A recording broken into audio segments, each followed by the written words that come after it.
Et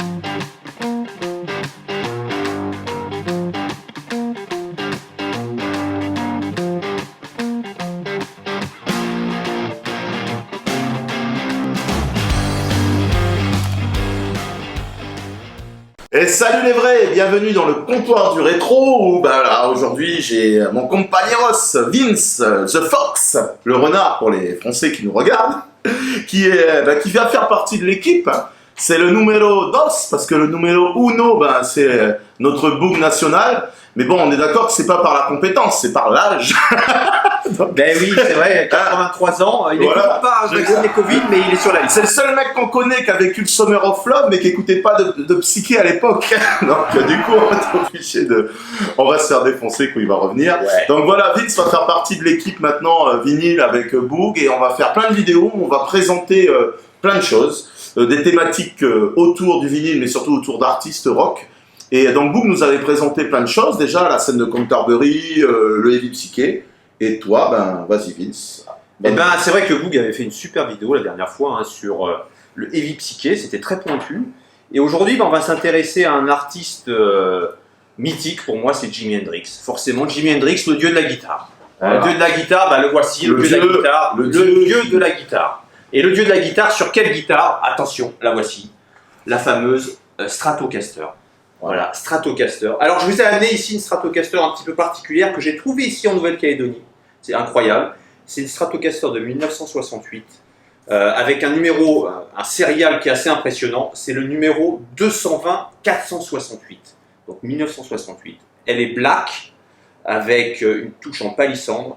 Et ce qu'il faut savoir, c'est que quand Jimi Hendrix a joué à Woodstock, il avait une Stratocaster qui était blanche, avec une touche maple par contre, donc l'inverse de celle-ci, et son numéro, son serial, c'était le 240-980. Donc on est très très proches, vous voyez, donc elles étaient dans la même usine. Voilà, dans la même usine, à la même époque. Voilà, Fender, voilà. Et donc voilà, j'en ai une. Et voilà. Alors j'ai une question, parce qu'on a un troisième larron qu'on cite jamais, alors chaque fois Bob. Mais Bob, est-ce que ça pourrait faire une coutume pour Bob? Il faudrait une belle coutume, Bob. Il va falloir que tu y réfléchisses. 68, Bob, réfléchis. 1968, dans son jus. Donc Bob, qui est notre fan de métal, donc peut-être qu'un jour il présentera une vidéo, mais on sait pas. Voilà. Allez, donc on a commencé, voilà, donc Jimi Hendrix, le dieu de la guitare. Alors j'ai une question avant de commencer, parce que juste pour savoir, on est d'accord que dans ton panthéon personnel, Hendrix, il est assez haut. Il est très très haut. Donc si je te dis, pour toi, le meilleur guitariste rock de tous les temps, est-ce que c'est Hendrix? Je pense honnêtement. Alors sincèrement, je pense qu'on peut le définir comme le meilleur pour deux raisons. Alors j'ai beaucoup de guitaristes que j'adore. Il y a Keith Richards, qui est un rythmique extraordinaire. On a Slash des Guns N' Roses aussi, ça c'est un soliste aussi assez incroyable. Mais Jimi Hendrix, lui, il a la grosse particularité par rapport à pas mal de guitaristes, c'est qu'il est rythmique et soliste à la fois. Et c'est l'un des seuls qui est capable de faire les deux, la rythmique et le solo en même temps. Avec Jimmy Page. Alors, Jimmy Page est moins rythmique quand même dans les mélodies, à mon sens, que Jimi Hendrix. Au moins, on est... Voilà, c'est ce que je voulais savoir. Donc, c'est le guitariste. Le guitariste. Et alors, il a eu une carrière fulgurante, on va dire. Très très courte finalement, puisque une carrière assez incroyable qui n'aurait pu jamais avoir lieu finalement. Et on va justement aujourd'hui dans cette vidéo regarder un petit peu la carrière de Jimi Hendrix et surtout la carrière du Jimi Hendrix Experience. Voilà, c'est ce que je voulais dire. Voilà, on va se focaliser là-dessus. Les fans d'Hendrix, ne soyez pas énervés parce que j'ai déjà posé la question. Ne sera présenté aujourd'hui que le Jimi Hendrix Experience. Tout à fait. Et on soit clair. Voilà. Alors sur le Jimi Hendrix Experience, on soit très très clair. Donc c'est grâce finalement à Chas Chandler, le bassiste des Animals, qu'on a découvert Jimi Hendrix. Sans lui, je peux vous dire, on n'aurait jamais eu de Jimi Hendrix. Les Animals qui ont perdu leur guitariste légendaire. Il n'y a pas très longtemps. Il n'y a pas très longtemps. Tout le monde est en train d'un peu de partir. Le compositeur de House of the Rising Sun, qui est quand même un des titres qui a été le plus repris. Donc le manager Chas Chandler, qui était en 1966 aux États-Unis pour sa dernière tournée avec les Animals, il a été contacté par, c'est ça qui est assez extraordinaire aussi, une copine, enfin la petite amie de Keith Richards à l'époque, la fameuse Linda Case, qui avait vu un extraterrestre dans le village à New York. C'était le fameux Jimi Hendrix qui jouait avec un groupe. Et dans ce groupe, il y avait même Randy California. California. Randy California qui a ensuite créé... Ils sont un peu les jumeaux, quoi, presque, on a envie de dire. Exactement. Parce que California a beaucoup pris Hendrix comme modèle. Enfin, je sais pas si c'est le contraire ou... ils ont joué ensemble. Ils ont joué ensemble en 1966 dans les bars à New York. Juste pour préciser, Jimi Hendrix n'est pas new-yorkais. Du tout. Il est né à Seattle. Et il est enterré là-bas, il me semble. Tout à fait. Voilà, tout à fait. Ça. Tout à fait. Et donc, en 1966, la fameuse Linda Kess, elle est subjuguée, alors aussi par la beauté, l'attirance finalement sexuelle du jeu de Jimi Hendrix, et donc elle veut à tout prix faire développer sa carrière. Donc elle contacte le manager des Rolling Stones, qui finalement dit non, ça m'intéresse pas, c'était une Hugurman, enfin c'était Uberlu, ça m'intéresse pas. Elle insiste un peu, et puis il y a Chad Chandler qui voulait arrêter sa carrière de bassiste et qui voulait être producteur. Ouais. Et donc, hop, il découvre Jimi Hendrix, et là il est sur le cul, forcément. Hop, il décide de le prendre tout de suite, et direction Londres tout de suite. Il part avec Jimi Hendrix à Londres le 24 septembre 1966. Et il a quel âge à cette époque-là? Jimi Hendrix à l'époque, il doit avoir 23 ans. Ah oui, donc 23, il est 23, 24. Super jeune. Mais il a déjà de la bouteille, parce qu'il a accompagné Little Richard, il a accompagné pas mal de gens. Et ce qui est vrai, c'est que là, il veut monter un groupe. Voilà, il veut créer ses propres compositions. Et là, il arrive à Londres, et ça va être l'aventure londonienne. Alors, je vais vous présenter un petit bouquin que je viens de lire, qui est extraordinaire, si vous voulez voir cette aventure londonienne. C'est le Stone Free de Jimi Hendrix, qui couvre la période donc, de Londres jusqu'à Monterey. On parlera un petit peu plus tard. C'est le Castor Astral, voilà. Qui est en Castor Music. Alors, pour la petite info, c'est une référence, et le dernier livre qui vient de sortir, c'est sur Johnny Cash, je crois. Donc, si jamais... Mais en tout cas, très belle référence, je l'ai lu Voilà, on me l'a offert pour mon anniversaire, je l'ai lu en une semaine. Stone Free, alors il y a tout. Et donc, on apprend tout sur cette aventure londonienne. Et donc, Jimi Hendrix arrive à Londres, avec rien, $40 en poche, rien du tout. Et là, il commence à tourner dans les bars de Londres, et c'est la grande époque. Il y avait Clapton, il y avait les Stones, il y avait les Beatles. Clapton qui jouait dans Cream déjà. Cream, alors Cream a été créé une semaine avant le Jimi Hendrix Experience. Ah, c'est voilà. ça qui est extraordinaire. Voilà. C'est les deux premiers trios, à vrai dire, c'est les deux Power premiers Trio. Voilà, les Power Trio qui se sont créés. Et quand Clapton a vu Jimi Hendrix, il était affolé, quoi. Il était affolé, il s'est dit c'est quoi ça? Il comprenait pas. Alors est-ce que c'est vrai cette histoire? Parce que moi j'ai vu le biopic comme peut-être beaucoup. Il y a la fameuse scène où Clapton joue avec le Cream sur scène dans un bar de Londres et Hendrix monte sur scène avec lui, joue de la guitare. Oui, et Clapton pose sa guitare. Exactement. Est-ce que c'est vrai? C'est vrai. Je l'ai lu dans ce bouquin. Alors je sais pas si c'est vrai. Non, c'est vraiment. Mais la réalité, c'est vraiment qu'ils ont arrivé joué ensemble et Clapton s'est retrouvé complètement devant le jeu de Jimi Hendrix. Il s'est arrêté de jouer, il a posé sa guitare, il est parti. Et alors ça c'était la première fois où il a vu en effet Jimi Hendrix. Et Clapton fait un peu, on va dire, du boudin. Il a fait du boudin et il est allé ensuite s'excuser auprès de Jimi Hendrix. Ah, il s'est quand même il s'est excusé par la suite et ils sont devenus de très très bons potes. D'accord. Voilà. Et donc voilà, dans le Londres, c'est devenu la nouvelle coqueluche. Et il vient d'arriver, Jimi Hendrix, et il n'a pas de groupe. Et donc le premier qui va venir avec lui, c'est le fameux Noel Redding. Alors Jimi Hendrix, lui, il vient du blues. Noel Redding, il vient du rock. Et c'est un guitariste, il n'a jamais joué de basse. Et Chad Chandler va contacter Noel Redding pour qu'il vienne. Et la légende veut que Jimi Hendrix l'a choisi. À cause de ses cheveux. À cause de ses cheveux.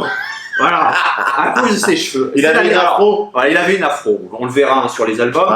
Alors ça c'est un peu la légende. La vérité c'est que Chad Chandler est un très très bon guitariste. Il arrivait à lire les grilles d'accords et les suites d'accords de Jimi Hendrix. Et c'est ce qui lui a permis de... Noel Redding en fait, qui est arrivé à... Noel Redding. Et donc, voilà ça a commencé comme ça. Et ensuite il a fallu trouver un batteur. Là ça a été un peu plus compliqué. Et là, il y a eu deux personnes qui se sont battues un petit peu pour ce poste. Et c'est finalement Mitch Mitchell qui a pris le poste. Et c'est un batteur jazzeux. Donc voilà, le Jimi Hendrix Experience, ça vient du blues, du rock et du jazz. Et c'est ça la magie, dirons-nous, du groupe. Après, les plus grands batteurs du rock ont souvent un background jazz, parce que les batteurs de jazz, c'est quand même des batteurs qui tiennent rythmique, ils peuvent tenir la rythmique assez longtemps en fait. Exactement. Donc du coup, c'est quand même des batteurs qui sont recherchés. Exactement. Donc voilà un petit peu pour la présentation. Et alors, la chose extraordinaire, donc là on est en septembre, et tout début octobre, on a Johnny Hallyday qui était en Angleterre, à Londres, et puis qui voit ce groupe, en répétition, le Jimi Hendrix Experience. Et là, Johnny, il tombe aussi sur le cul devant ce guitariste incroyable. Et là, il dit, attendez les gars, là, moi j'ai une tournée là, qui débute en octobre en France, je vous engage. Et donc, Chad Chandler, un petit peu embêté, parce que le groupe venait juste de se créer, il a dit banco. Et donc, voilà, ce qui s'est passé, c'est que la première apparition du groupe de Jimi Hendrix Experience, le premier concert, aura lieu le 13 octobre 1966 à Évreux, dans la salle du cinéma d'Évreux. Donc, voyez là, Johnny Hallyday. Voilà, en première partie de Johnny Hallyday. Voilà, ils ont joué 3-4 morceaux. Voilà. Ils ont fait 4 dates sur cette tournée française et ils ont fini en octobre. La dernière date, le 18 octobre, si je ne dis pas de bêtises, c'était à l'Olympia. Je suis sûr qu'Alain Lefebvre doit avoir le bootleg de ce concert. Alors moi je l'ai parce qu'il est sorti dans un petit coffret. C'est le premier enregistrement d'ailleurs du Jimi Hendrix Experience, c'est à l'Olympia. C'est les premiers enregistrements qu'il y a eu. D'accord. Ça a été fait pour Musicorama, je crois, une émission de radio. Et je l'ai sur des CD. Et du coup, on peut dire que là, c'est l'acte de naissance. C'est l'acte de naissance du Jimi Hendrix Experience. Alors, sur cette tournée, ils font 4 titres, je crois. Les critiques sont assez mauvaises, il faut quand même l'avouer. Les critiques qui paraissent dans la presse française à l'époque sont assez mauvaises. Il faut savoir quand même que Jimi Hendrix était noir, déjà ça. Américain, avec des Anglais qui arrivaient. Il n'était pas forcément très très bien vu du public français à l'époque. Bon. Et donc, après cette tournée, il retourne à Londres, et c'est là que Chad Chandler va commencer à booster un petit peu la carrière, et il va y avoir les fameux 3 singles anglais qui vont sortir. Le premier single, c'est Chad Chandler qui décide de sortir ce titre, c'est le fameux Hey Joe. Hey Joe. Voilà. Qui est sur le premier album?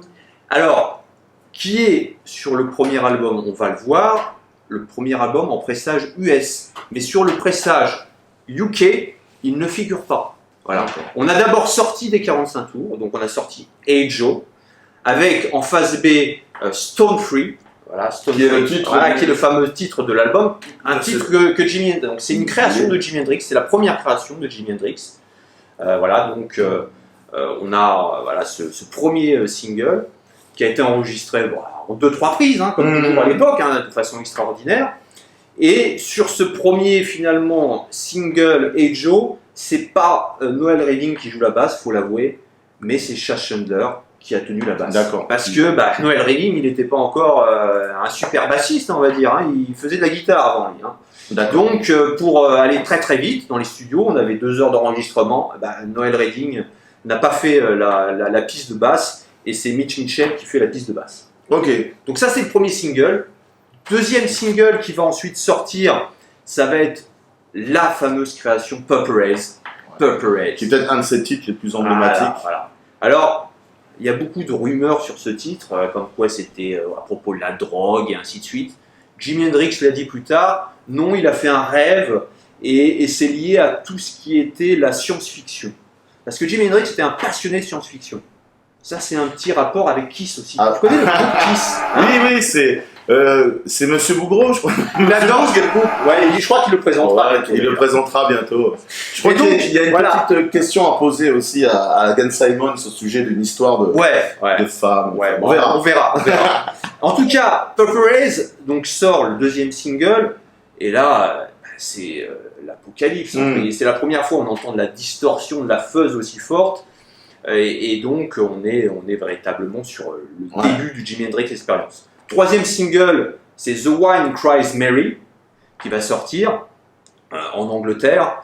Et là, pareil, c'est une chanson un peu autobiographique, puisque Jimi Hendrix vivait avec Chad Chandler à Londres, dans un ancien immeuble, dans un hôtel particulier appartenant à Ringo Starr, pour la petite anecdote. Et il était avec une fameuse Cathy à l'époque, Jimi Hendrix, et ils se sont chamaillés, il y a eu bagarre, et puis elle est partie, là, Cathy, et donc il a écrit cette chanson dans la nuit, et le lendemain, il l'a enregistrée.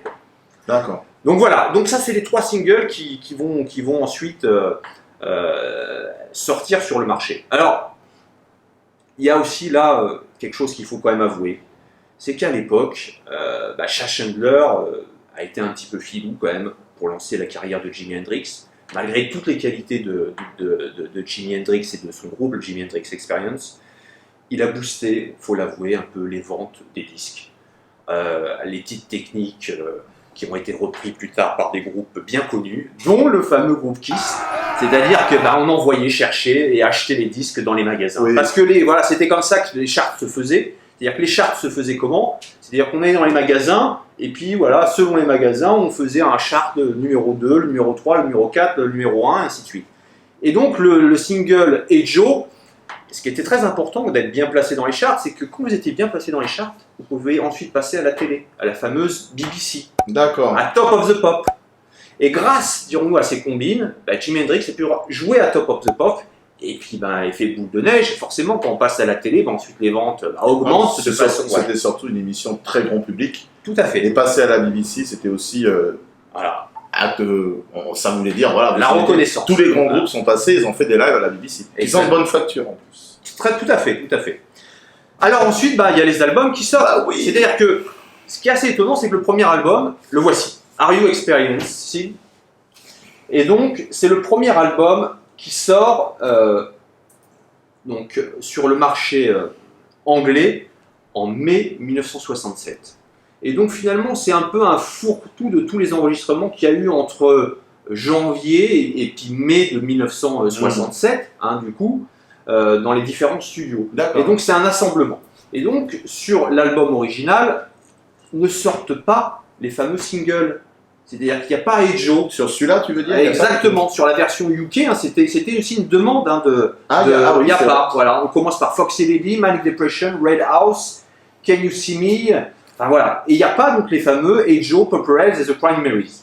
Et donc ça, c'est sorti sur le marché UK. Par contre, aux États-Unis, pour lancer la carrière de Jimi Hendrix, cet album va sortir en août 1967. En août 1967, donc ça va sortir après le passage de Jimi Hendrix au fameux live à Contray.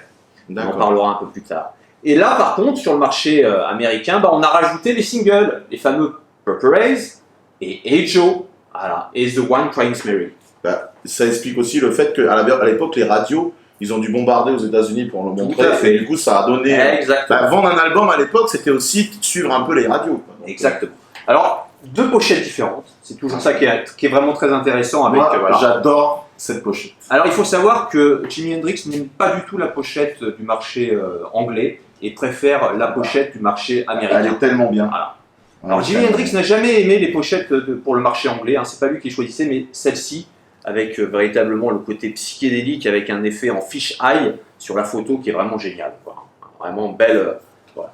Donc le fameux, avec à l'intérieur. L'intérieur est à peu près pareil. C'est vrai que c'est surtout au niveau de la pochette que ça change, mais voilà.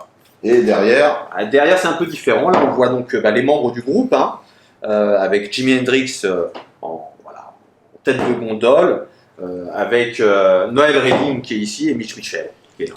Boum, sort de ce corps. En tout cas, le premier album, c'est un peu une compile de tous les enregistrements qu'il y a eu. C'est pas le plus abouti. Donc, on en était à le Jimi Hendrix Experience, le premier album que tu nous... je pense que tout le monde a compris que c'était quand même des débuts un peu hésitants. Un peu quand même. Il faut l'avouer. Ouais. Et là, tu as mis en parallèle aussi la sortie sur le marché US de l'album avec le fameux... le live. Alors, ce qui est mythique, c'est qu'en effet, Jimmy était à Londres, avait des renouvellements finalement de son visa, et il était prévu qu'il rentre aux États-Unis en juin.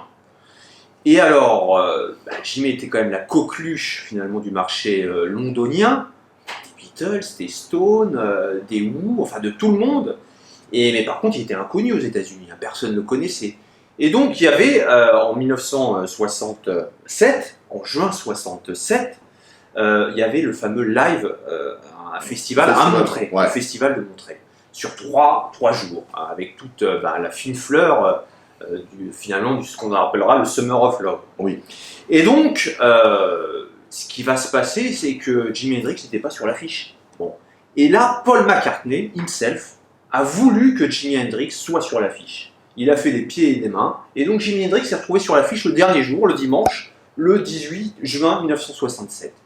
Et, chose incroyable, il a été accompagné et surtout présenté par Brian Jones, le guitariste des Rolling Stones, qui l'a présenté, et donc qui a présenté le groupe sur scène sur le dernier jour du festival. Et donc on a ce fameux live où il y a 9 titres. Sur ces 9 titres, il y a finalement 5 reprises, il ne faut pas se leurrer, parce qu'à l'époque, il faisait quand même pas mal de reprises. Après, c'était classique. C'était classique tous les groupes. Il y avait des groupes de la reprises. scène psyché qui faisaient des reprises. Et la scène garage, c'était la pire. La scène garage, tu avais 12 reprises pour un titre original, quasiment. Voilà. Mais ce qu'il faut savoir, c'est que c'est le premier concert de Jimi Hendrix Experience sur le sol américain. Alors, pour la petite anecdote, qu'est-ce qui s'est passé ce jour-là? Il y avait à l'affiche, il devait y avoir les Who, sur cette dernière journée, les Who et Jimi Hendrix. Et là, il y a eu un petit débat entre Pete Townshend et puis Jimi Hendrix pour savoir qui allait finir, finalement, qui allait passer le premier, qui allait passer le dernier. Et Jimi voulait passer après les Who. Voilà. Et bon, alors finalement, les Who ont accepté. Les Who sont passés les premiers. Ils ont tout déchiré, parce que c'était un gros groupe à l'époque, les Who. On n'a pas voulu mettre Jimi Hendrix juste après, et on a mis le Grateful Dead pour rebaisser un peu la pression. Remettre une ambiance. Voilà. Après, le Grateful Dead, qui était aussi un très gros groupe live. Tout à fait. Mais quoi. voilà, en termes de puissance et d'énergie, on n'était pas sur le même niveau. Et ensuite, il y a Jimi Hendrix Experience qui arrive, et puis là, c'est l'apocalypse, parce qu'il va finir avec, on le voit sur cette pochette, il va mettre le feu à sa guitare. Et donc là, ça va être le gimmick qui tue, quoi, parce que le marché américain, il n'est pas habitué à ça, quoi.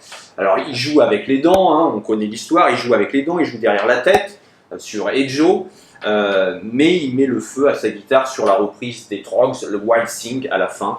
Donc un peu de Zippo, il met le feu à la guitare, super une relation. Donc c'est véritablement extraordinaire. Wild Thing, qui finissait les concerts. Pour la petite histoire, Wild Thing a été reprise aussi par Motorhead en son temps.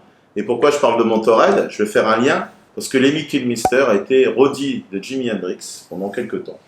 Voilà. Tout à fait. Et il a témoigné justement sur Jimi en disant que c'était quand même un bon gars.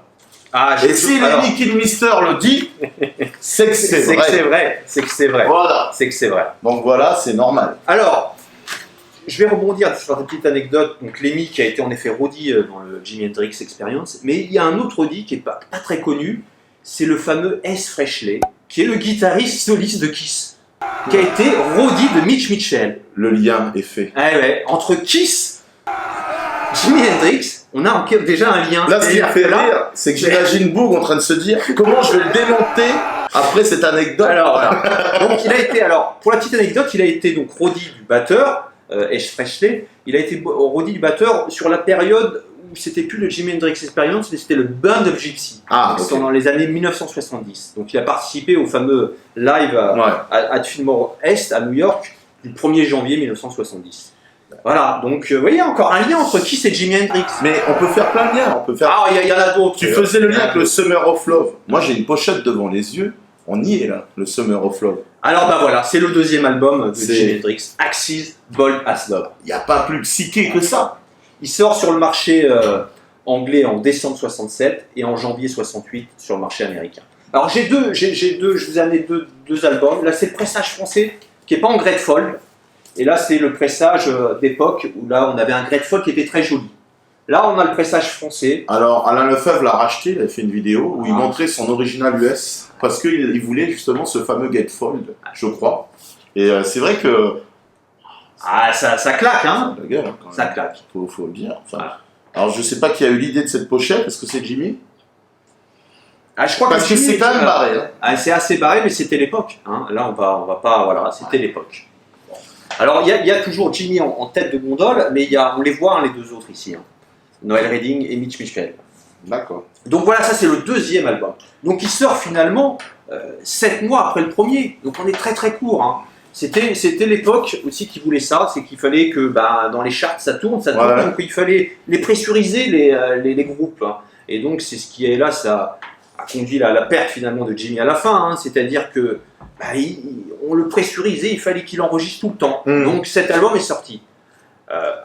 album extraordinaire. Dedans, on a la fameuse Little Wing, qui est véritablement une pépite, Little Wing.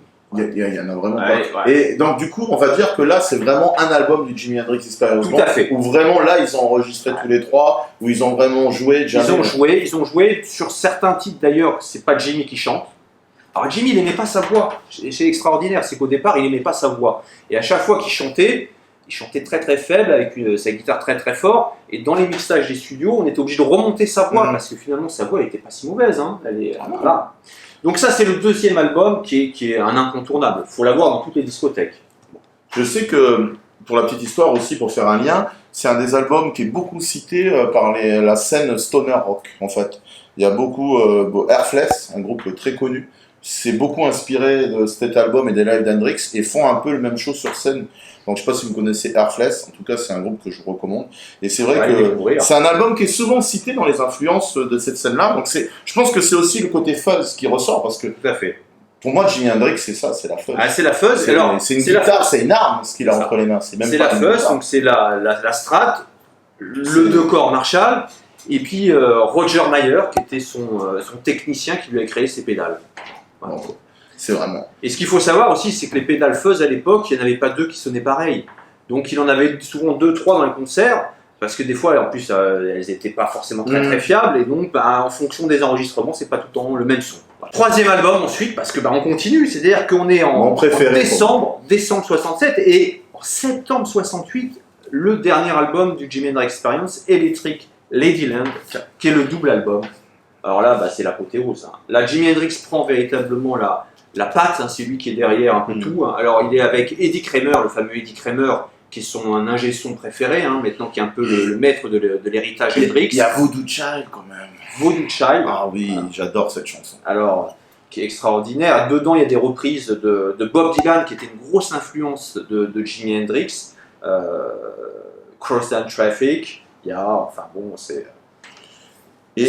magique cet album. All Along the Watchtower, voilà, de Bob Dylan. Et l'intérieur. Alors l'intérieur, voilà. Alors là, donc ça c'est un repress, hein, c'est un repress.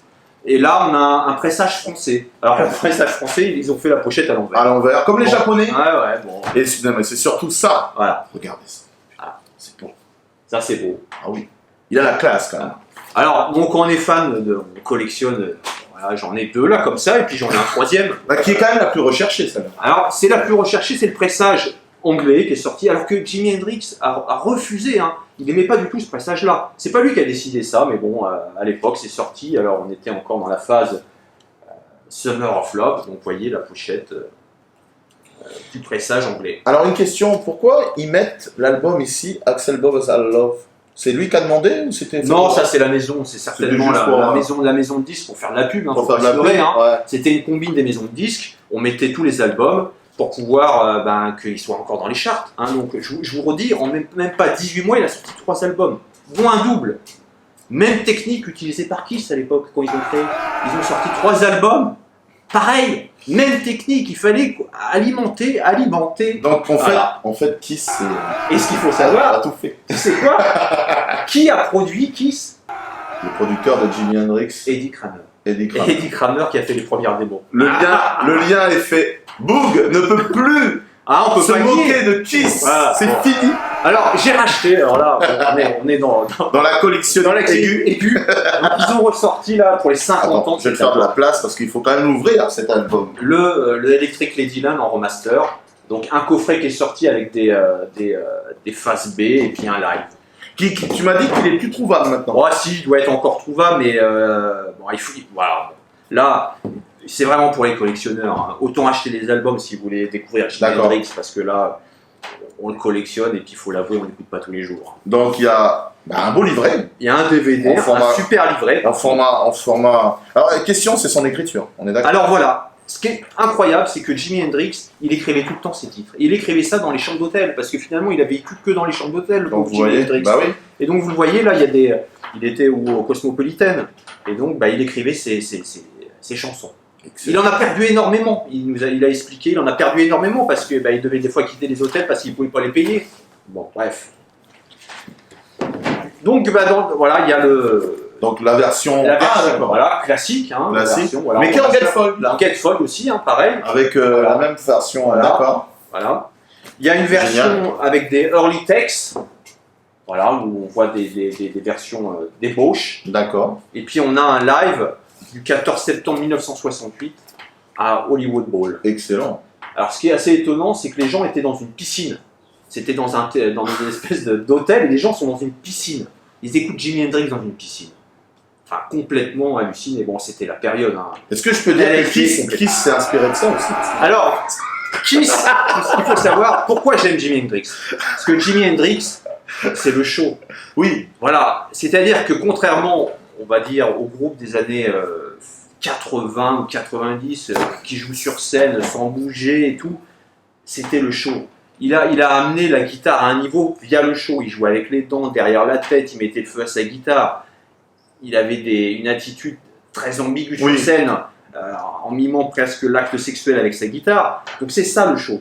Et Kiss et d'autres groupes ont fait le show, ils se sont inspirés de ça. Et ça, on peut pas le nier, quoi. Voilà. Je sais que Book doit nous entendre ou dire, Ouais, dire on parle de moi, ça m'énerve. Il doit avoir l'oreille qui gratte. Ouais, mais je crois qu'il a un Jimi Hendrix chez lui et il a aussi un Kiss chez lui. Hein. Ouais, et je pense que tu peux lui dire maintenant que t'en as caché d'autres. Chez lui? Ouais, mais il les découvrira. Bon, il nous reste un peu de temps pour finir sur ma dernière acquisition de Jimi Hendrix. Ah oui. Alors on y va, il est là. Bon, il y a le livre, mais je te laisse le présenter parce que c'est quand même...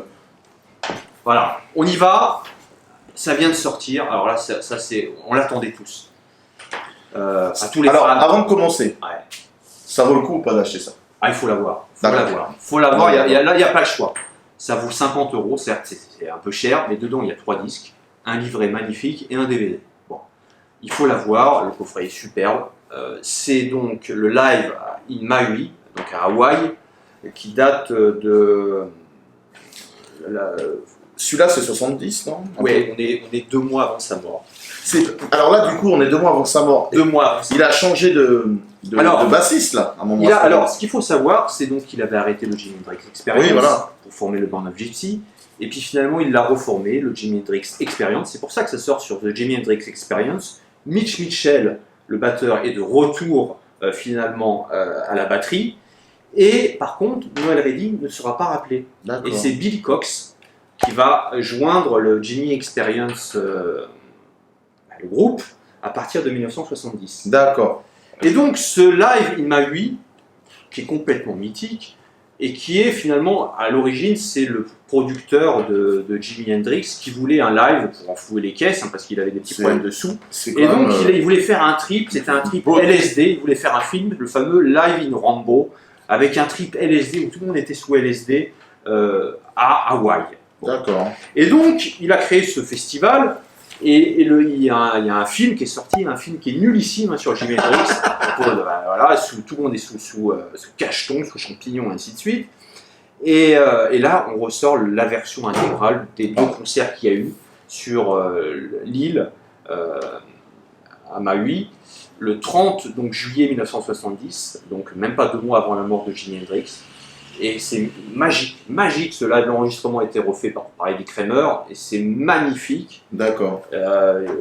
3 disques magnifiques, un livret qui est vraiment superbe. Il n'y avait que 400 personnes.